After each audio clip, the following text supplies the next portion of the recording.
poder se assentar, por favor. Glória seja dada a Deus o Pai, a Deus o Filho e a Deus o Espírito Santo, pela salvação que nós temos, pela graça desse bondoso Deus. Por isso que nós estamos reunidos aqui, meus irmãos, para adorar ao Deus vivo e agradecer pela bênção da nossa salvação. Eu peço à amada igreja que, por gentileza, abra as Sagradas Escrituras em Atos dos Apóstolos, capítulo 2, versículo 37. Atos dos Apóstolos, capítulo 2, versículo 37.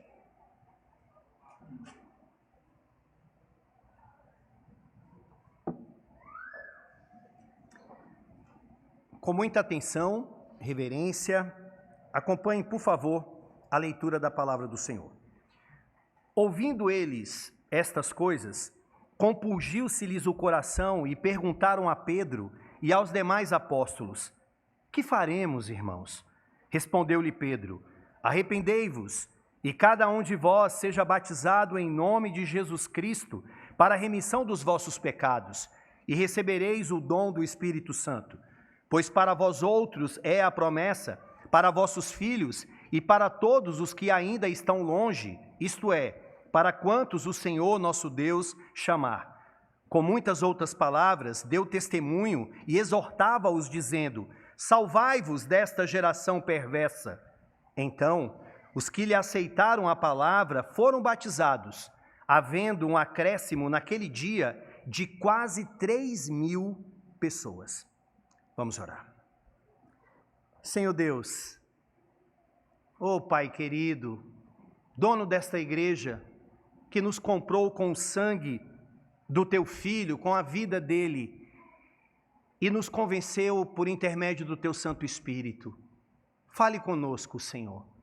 O mesmo Espírito que usou Pedro para pregar naquele dia, na festa de Pentecostes, que o Senhor também me use, Pai, a despeito de mim, mas pelos méritos de Cristo. Essa é minha oração. Fale, nos instrua, seja conosco. Em nome de Cristo Jesus que eu lhe peço. Amém. Meus irmãos, imagine a seguinte situação. Uma multidão estava reunida em um lugar. Mais de 3.000 pessoas tranquilamente. Todos estavam ali. Eu me refiro aos judeus que estavam na festa de Pentecostes. E lá também se encontravam os discípulos de Cristo. Estava ali a mãe do nosso Senhor Jesus Cristo, Maria, estava Pedro, estava João, Tiago, Filipe, Tomé, todos eles estavam ali naquele lugar, reunidos. Quando de repente, diz a palavra do Senhor que veio um som como de um vento e encheu a casa onde eles estavam. Veio também línguas como de fogo e pousou sobre cada um daqueles discípulos do Senhor. E aquelas línguas como de fogo, elas eram simbólicas para a presença do Senhor naquele lugar. Era para mostrar que Deus de fato está aqui conosco. Foi assim lá no Antigo Testamento, quando Deus apareceu teofanicamente para Moisés em uma sarça ardente. Foi assim também naquela coluna de fogo que conduzia o povo de Deus lá no deserto durante a noite. E assim foi em Pentecostes. Veio aquela língua, aquela labareda, mostrando: Deus está aqui conosco. E de repente, meus irmãos, todos eles, aqueles 120, começaram a falar das grandezas de Deus em outros idiomas. Idiomas esses que eles não tinham estudado, eles não sabiam aquilo, mas eles começaram a falar das grandezas de Deus. De maneira que algumas pessoas que estavam ali começavam a indagar, a interpelar uns aos outros, dizendo: o que é isso, irmãos? O que está acontecendo? Outros, já com uma disposição diferente em seus corações, começaram a dizer: eles estão bêbados. É isso que está acontecendo. Às 9 horas da manhã, este povo, esses galileus iletrados, eles estão bêbados. Mas de repente, meus irmãos, Deus levanta um homem chamado Pedro, cheio do Espírito de Deus, e aquele homem começa a pregar a palavra. Ele começa a interpretar, pelo poder do Espírito Santo, o que tinha acontecido ali naquele dia. E como consequência daquela pregação, como resultado daquele sermão, quase 3.000 pessoas se converteram naquele dia. E a grande ironia, se podemos dizer assim, naquele dia, é que aquelas conversões, elas ocorreram na festa de Pentecostes, que é chamada também de festa das colheitas. Só que não foi colheita de trigo, não foi uma colheita dos cereais, mas foi colheita de almas, de vidas, de pessoas que estavam presas pelo pecado e foram libertas e passaram a servir ao nosso Senhor Jesus Cristo. É sobre isso, meus irmãos, que eu quero tratar nessa noite com vocês. Nós vamos tratar sobre a colheita evangelística no Pentecostes.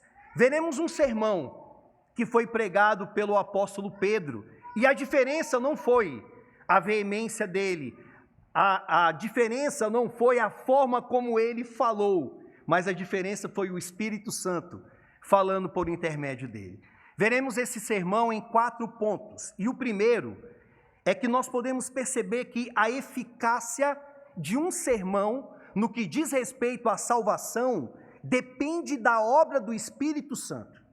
Vou repetir, a eficácia de um sermão no que diz respeito à salvação depende da obra do Espírito Santo. Pregadores como eu e muitos outros pregam a palavra, mas quem vai ser convencido não é pela obra do pregador, mas pela obra do Espírito Santo. Olhe para o verso de número 37 e vamos ver se essas coisas de fato elas estão aqui. Veja como que o texto começa. Ouvindo eles aqui são os judeus que estavam lá em Pentecostes, ouvindo eles estas coisas. Que coisas? O sermão de Pedro. O apóstolo Pedro, meus irmãos, ele pregou a palavra de Deus. O Pedro que antes do Pentecostes estava acovardado, tímido, que negou a Jesus Cristo. O Pedro que diante de uma mulher que chegou para ele e o reconheceu pelo seu linguajar, ele falou, não, eu não conheço Cristo. Eu não estava com Cristo. Agora, depois que o Espírito veio sobre ele, agora você tem um Pedro que é levantado como um líder. Um Pedro que prega a palavra com ousadia, com intrepidez. E o que Pedro pregou naquela ocasião? Pedro, ele leu a profecia de Joel, que dizia que nos últimos dias seria derramado o Espírito Santo. Pedro interpretou a profecia de Joel, mostrando que aqueles homens não estavam bêbados às 9 horas da manhã, e Pedro aplicou aquela profecia de Joel dentro daquele contexto. Ou seja, basicamente, meus irmãos, nós temos aqui a base para um sermão expositivo. O que um sermão expositivo tem que ter? Você tem que ler o texto, você tem que explicar o texto e você tem que aplicar o texto. Ou seja, leia, explique e aplique. Foi isso que Pedro fez. Ele fez essas 3 coisas naquele momento. Só que Pedro, ele foi além disso. Pedro, ele mostrou qual era o conteúdo, a essência de uma homilia, de uma pregação, que é Jesus Cristo. Em todo o tempo, Pedro levava o seu sermão para Cristo, de maneira que você pode olhar que no final do sermão dele, ele termina falando de Jesus. Olhe para o versículo 36, por favor. Olha o que ele fala. Esteja absolutamente certa, pois, toda a casa de Israel, de que a esse Jesus que vós crucificastes, Deus o fez Senhor e Cristo. Uau! Meus irmãos, reverendo, eu quando li isso aqui, eu confesso que eu fiquei impactado. Olha a coragem do Pedro. Olha a coragem desse homem diante de uma multidão. Ele virou para aqueles judeus e não teve medo de falar. Vocês crucificaram a Cristo Jesus. Vocês rejeitaram a Jesus Cristo. Nas entrelinhas estava ali também. Vocês preferiram o bandido do Barrabás do que o Filho de Deus. E esse Jesus que vocês rejeitaram, Deus o fez Senhor e Cristo. Deus o exaltou. Meus irmãos, e diante desta palavra do apóstolo Pedro, houve uma reação. Porque sermão, ele produz uma reação, como eu estou fazendo agora. Pode ser que a palavra entre pelo ouvido e saia pelo outro, ou pode ser que a palavra, através do Espírito Santo, traga iluminação para você e você compreenda. Agora, qual foi a reação daquelas pessoas diante do sermão do apóstolo Pedro? Olhe para o verso 37, mais uma vez. Ouvindo eles estas coisas, compungiu-se-lhes o coração e perguntaram a Pedro e aos demais apóstolos: que faremos, irmãos? Que faremos? O reverendo Augusto Nicodemos, comentando esse texto, ele disse que o apóstolo Pedro, ele terminou o seu sermão não fazendo um apelo, mas na verdade quem fez o apelo foram os ouvintes. Eles que falaram, foram eles que reagiram. Que faremos, irmãos? Que faremos, Pedro? Meus irmãos, preste muita atenção nisso que eu vou lhe falar.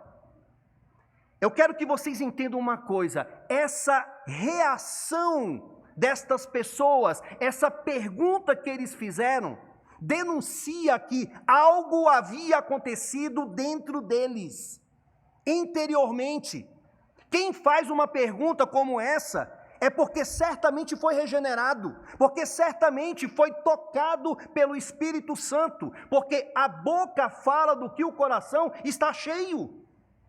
Então, essa reação aqui, que faremos, irmãos? É a reação de quem foi tocado pelo Espírito. É a reação de quem as escamas dos seus olhos caíram. É a reação daquela pessoa que Deus abriu o seu entendimento para compreender as grandezas de Deus. O sermão de Pedro, na direção do Espírito Santo, fez com que eles pudessem ver aquilo que outrora eles não viam. Como que eles viam o Messias antes? Como um lunático. Viam ele como um embuste, viam ele como uma pessoa falsa, mas a partir do momento que o Espírito tratou o coração deles, houve toda uma mudança, toda uma mudança. Lucas, que é o autor deste livro, ele usou uma palavra aqui, que é uma palavra precisa para aquilo que aconteceu, que é a palavra compungir, que é claro que no grego não está essa palavra, mas a palavra compungir, como foi traduzida para a nossa Bíblia, ela tem o sentido de picar a mente, furar a mente. Vejam que interessante, o profeta Zacarias, bem antes deste evento, Zacarias capítulo 12, versículo 10, ele profetizou que os judeus, eles iriam transpassar ao Messias. E o trocadilho aqui é que aqueles que eles transpassaram, que foi Jesus, Jesus em sua graça pelo Espírito, transpassou a sua consciência. A consciência deles foi tocada pela obra do Espírito Santo. Sabe qual que é a ideia que nós temos aqui, meus irmãos? Com a pregação de Pedro, houve um quebrantamento, houve uma convicção de pecado. Os olhos deles foram abertos. Você lembra daquela música? A música é boa, mas infelizmente os cantores têm deixado muito a desejar com a sua doutrina, que é aquela música, aquilo que parecia impossível, aquilo que parecia não ter saída, aquilo que parecia ser a minha morte, mas Jesus mudou a minha sorte, sou um milagre, eu estou aqui. Foi isso que aconteceu na vida daquelas pessoas. Foi isso. E isso não é diferente na minha vida e na sua vida. Você, meu querido irmão, você que é crente em Cristo Jesus, você é um milagre de Deus. Você só está aqui porque Deus abriu o seu entendimento. Você só está aqui porque o Espírito te convenceu, de maneira que o maior milagre na vida de um homem e de uma mulher é a salvação. É fazer parte do povo de Deus. É saber que se nós morrermos, vamos para a presença de Deus e viveremos eternamente. É isso que Pedro estava mostrando. E por intermédio de quem? Do Espírito. Por isso que eu fiz questão de colocar na nossa liturgia o Evangelho de João, capítulo 16, versículos 7 e 8, que Jesus prometeu, se eu não for, o Consolador não virá. Mas quando ele vier, ele vai convencer o mundo do pecado, do juízo e da justiça. Foi isso que ele fez em nós. Ou será que não? Quem foi que abriu o coração de Lídia? Atos 17. Paulo pregando para uma multidão, mas diz a palavra do Senhor que somente uma mulher teve o seu coração aberto, obra de Deus. Quem foi que convenceu o carcereiro que estava preso, que estava cuidando daqueles presos? O carcereiro que teve uma convicção também do seu pecado, foi Deus. Quem foi que nos convenceu, meus amados irmãos? O Espírito Santo. Por isso que a glória é tão somente dele. Mas em segundo lugar, os que foram tocados internamente pelo Espírito manifestaram esta obra interna com obras externas. Preste atenção, como que eu sei que eu fui regenerado? Como que eu sei que eu de fato tenho o Espírito Santo de Deus na minha vida? Pelas obras, pelos frutos. Ou seja, as coisas que vão acontecer aqui fora, visíveis, vão demonstrar que aconteceu alguma coisa dentro de mim, no meu coração. É isso que Pedro vai mostrar. Ou seja, diante da pergunta daquelas pessoas, que faremos, irmãos? Pedro vai responder no verso 38. Olhe para o versículo 38. Respondeu-lhe Pedro, arrependei-vos. Arrependei-vos. Sabe o que eles tinham que fazer, meus irmãos? Eles deveriam se arrepender dos seus pecados. Eles deveriam ter consciência de que eles foram incrédulos, de que eles corroboraram para a crucificação de Cristo, a morte de Jesus Cristo. O entendimento deles deveria ser: eu pequei contra o Deus vivo. Então Pedro fala: se arrependam. A palavra para arrependimento é a palavra metanoel, que ela tem o sentido de mudar a mente, mudar a atitude, mudar a cosmovisão. Cristianismo é uma mudança de atitude, é uma mudança de postura. Cristianismo não é somente uma teoria, e não é uma teoria, não é só doutrina, palavras que conhecemos, doutrinas que esboçamos e explicamos, mas cristianismo é mudança de vida. Aquele que era um mentiroso não mente mais, passa a falar a verdade. Aquele que roubava não rouba mais, passa a trabalhar. Aquele que tinha um comportamento inadequado, ele passa pela graça de Deus a andar em novidade de vida. Isso é cristianismo. E Pedro estava falando: se arrependam do que vocês estão fazendo. Vocês não tinham Cristo como Senhor, agora vejam a Cristo como o Senhor da vida de vocês. Meus irmãos, isso aqui é tão importante. Sabe por quê? Muitas pessoas têm uma ideia equivocada sobre o que é arrependimento. Associam arrependimento somente com tristeza. E de fato, arrependimento envolve também tristeza, mas é mais do que isso. Eu vou dar um exemplo para você. Uma pessoa, vamos pensar um homem que traiu a sua mulher, e ele perdeu a mulher porque foi descoberto o seu pecado. Ele perdeu a mulher, ele perdeu os filhos, ele perdeu a sua reputação, e ele fica triste. Triste porque ele perdeu tudo isso. Ou então um trabalhador, um funcionário que já tem muitos anos em uma empresa, mas ele roubava, e aquilo foi descoberto. Ele então perde o seu trabalho, perde o seu status, perde a sua moral e fica triste. Isso é arrependimento? Não. O verdadeiro arrependimento é uma tristeza que leva você a pensar que eu pequei contra o Deus vivo. As minhas atitudes ofenderam a Deus, entristeceu o Espírito Santo de Deus. Isso é arrependimento.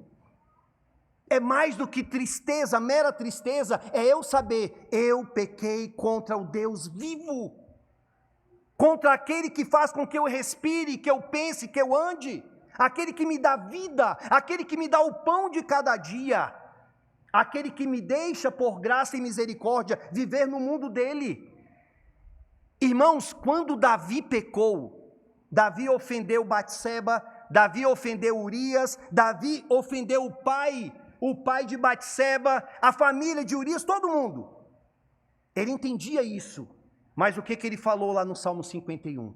Pequei contra ti, Deus, contra ti somente pequei. Porque o pecado é uma ofensa contra o Deus vivo. E a primeira coisa que Pedro fala aqui é isso: arrependam-se. Meus irmãos, nós acompanhamos as redes sociais. O que tem de evangelho raso que está sendo pregado nesses dias, são pessoas que o tempo todo falam: eu ganhei 20 almas para Jesus, eu ganhei 30 almas para Jesus, que pregam, mas pregam o quê? Mensagem coaching. Mensagem para massagear os egos das pessoas. Vocês devem estar lembrando de quem eu estou falando aqui, principalmente uma menina que se intitula como pregadora, como pastora, que entra em tudo que é lugar e só fala assim: você é uma bênção, vai tudo bem na tua vida. É uma chave disso, é uma chave daquilo, é profecia disso, profecia daquilo, mas o verdadeiro evangelho não é pregado, que é o evangelho que fala: se arrependam, entreguem sua vida a Cristo, perseverem com Cristo. Esse é o evangelho, meus irmãos. E não é algo que é deixado simplesmente à mercê de nós. O Deus que fala para você se arrepender, Ele vai dar a graça para você se arrepender. O Deus que fala para você perseverar, é Ele que vai te capacitar a fazer isso. Isso aqui não é legalismo, é graça do começo ao fim. Graça do começo ao fim. Então, vamos continuar. Pedro fala: se arrependam, olhe para o texto, e cada um de vós seja batizado em nome de Jesus Cristo para a remissão dos vossos pecados. Então, se arrependam e sejam o quê? Batizado. Por que Pedro colocou isso, o batismo? Porque o batismo é uma demonstração pública da minha fé que eu tenho em Jesus Cristo. O batismo aqui é uma evidência de que algo aconteceu dentro de mim e agora eu busco este batismo, este sacramento. Meus irmãos, batismo, como Pedro colocou aqui, que infelizmente é deturpado pela igreja romana, ele não é salvífico, ele não é regenerador. Pedro não está dizendo que você tem que ser batizado para que os seus pecados sejam purificados, ou seja, não é o batismo como um fim em si mesmo, não é isso. Mas a questão é: se algo aconteceu dentro de mim, se o Espírito habita em mim, eu vou buscar as ordenanças de Cristo. Convenhamos, irmãos, é até estranho uma pessoa que já tem muito tempo na igreja, que ouve a palavra e que sempre fica titubeando, dizendo: não, depois eu batizo, eu não estou pronto, eu não estou preparado, eu não vou me batizar agora. Vocês já ouviram esses argumentos? Então, vai passando o tempo, vai passando anos, e isso começa a depor contra aquela pessoa. Será que de fato nasceu de novo? Então, o que acontece lá dentro de nós vai ser demonstrado aqui fora. Por isso que Pedro está dizendo: arrependam-se e sejam batizados. Por quê? O batismo é um sinal visível de uma graça invisível. O batismo está mostrando o seguinte: sabe o que aconteceu em mim?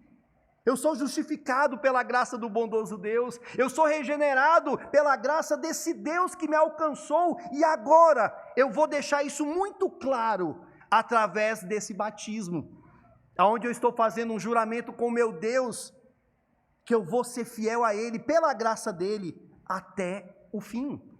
Então, como saber se de fato você nasceu de novo? Você está arrependido dos seus pecados? Você se arrepende das coisas que você de fato faz que são contrários a Deus? Será que essa palavra aqui, ela tem a ver só com o século I? Só com aquele auditório? Será que tem a ver conosco? Sim. Sim, meus irmãos. Arrependimento é constante na nossa vida. Aqueles que não são batizados, procurem se submeter a esse batismo. Terceiro lugar, meus irmãos, ou melhor, ainda dentro desse ponto, terminando, olha o que Pedro diz: e recebereis o dom do Espírito Santo. O que ele fala? Se arrependa. Depois ele fala, sejam batizados. E em terceiro lugar ele diz que vocês então receberão o dom do Espírito Santo. Isso aqui é o maior privilégio para pecadores miseráveis que somos.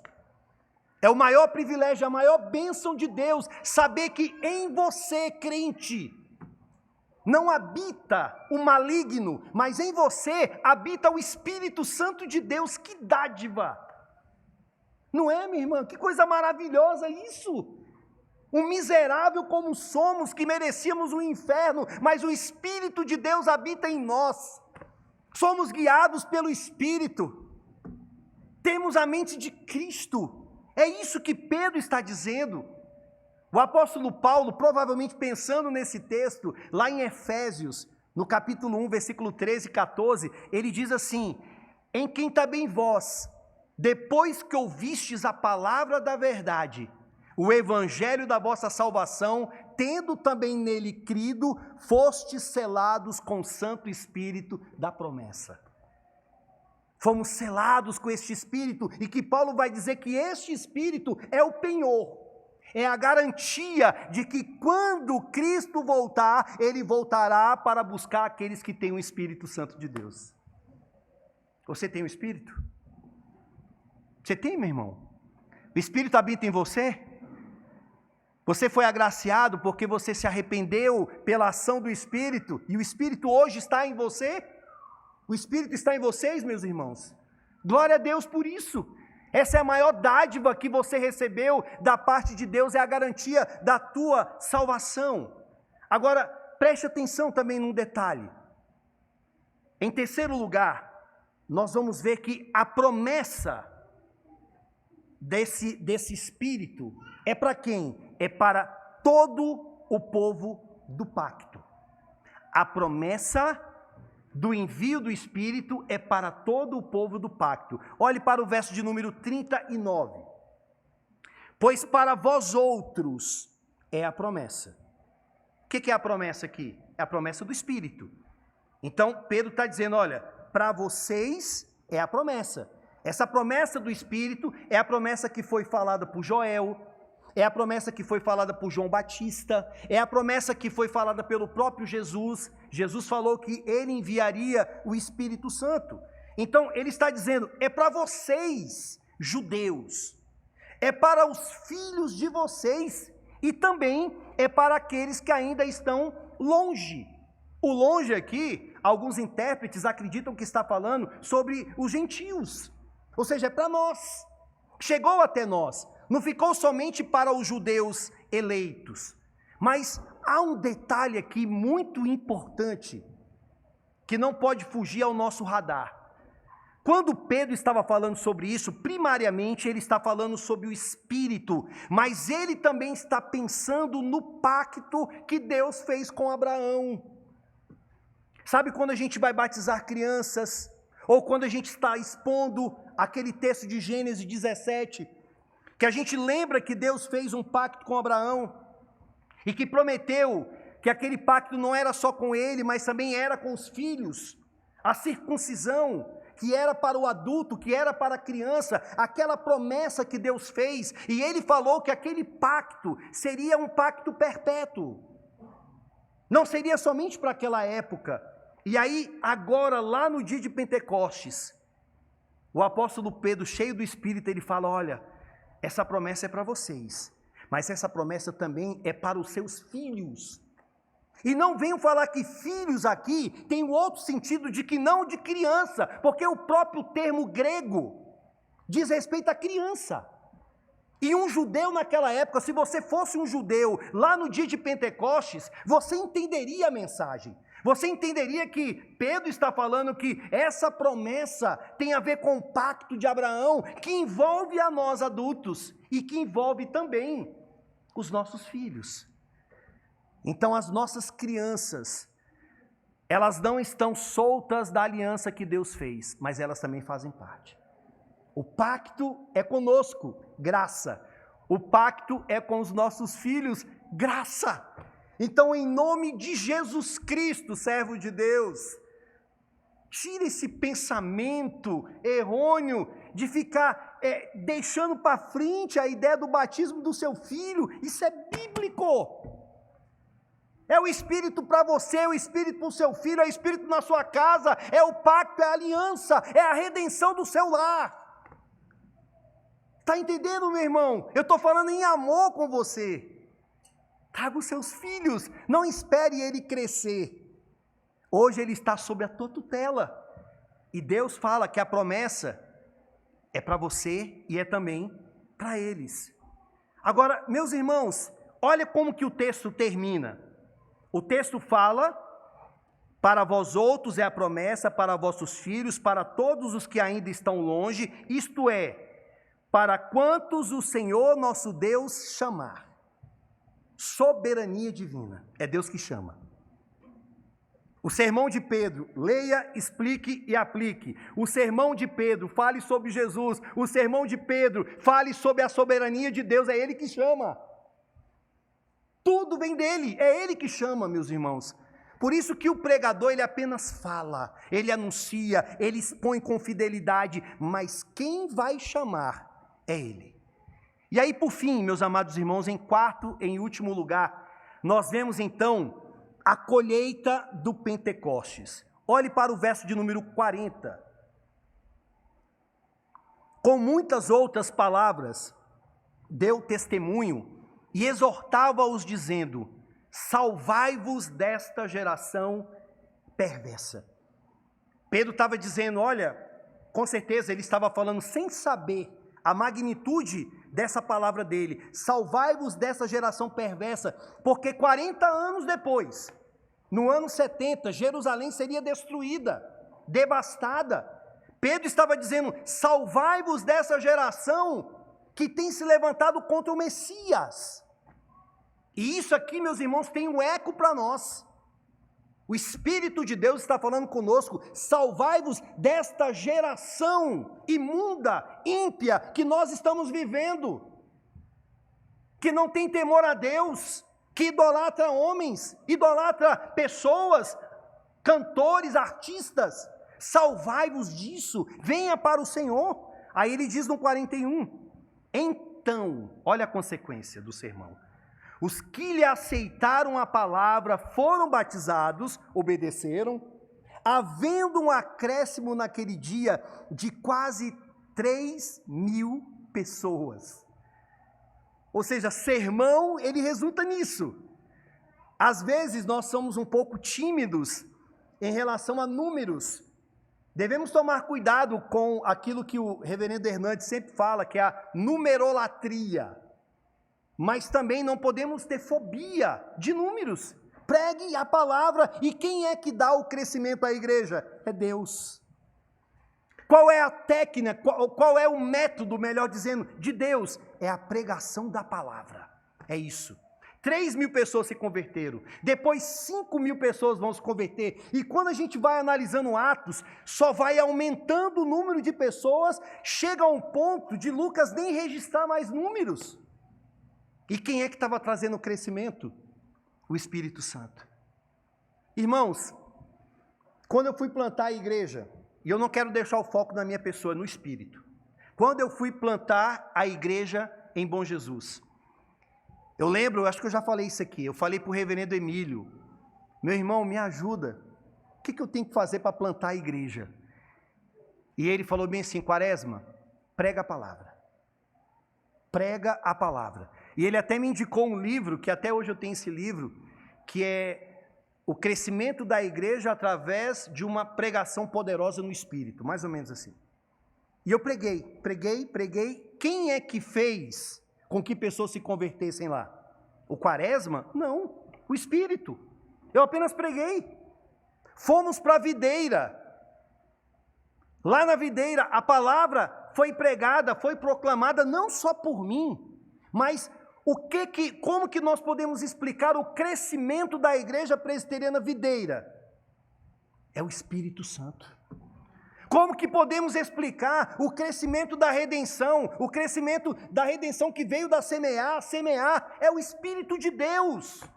Nada mais do que isso. É o Espírito do Senhor que faz toda a diferença. Por isso nós não podemos mudar o método de Deus. Pregue a palavra. E obviamente pregar a palavra não é só de púlpito. É pregar a palavra no aconselhamento, é pregar a palavra no discipulado, é pregar a palavra nas músicas que são tocadas aqui. Músicas que refletem uma boa teologia cristocêntrica. Ou seja, é uma igreja que pela graça de Deus, ela respira a palavra do Senhor. Isso agrada a Deus. Isso agrada o Senhor e faz com que a igreja cresça. Faz com que a igreja cresça. Meus irmãos, eu concluo esse sermão, falando sobre o sermão do apóstolo Pedro, com as mesmas palavras que ele fez. Se vocês perguntassem para mim, pastor, o que faremos? Eu diria para vocês assim: arrependam-se dos seus pecados.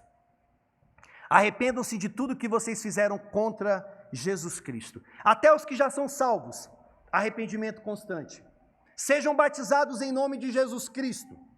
Ou seja, em nome do Pai, do Filho e do Espírito. E recebam o dom do Espírito Santo. Receba o Espírito de Deus. Se você não tem ainda o Espírito do Senhor, convido você hoje a entregar a sua vida a Cristo.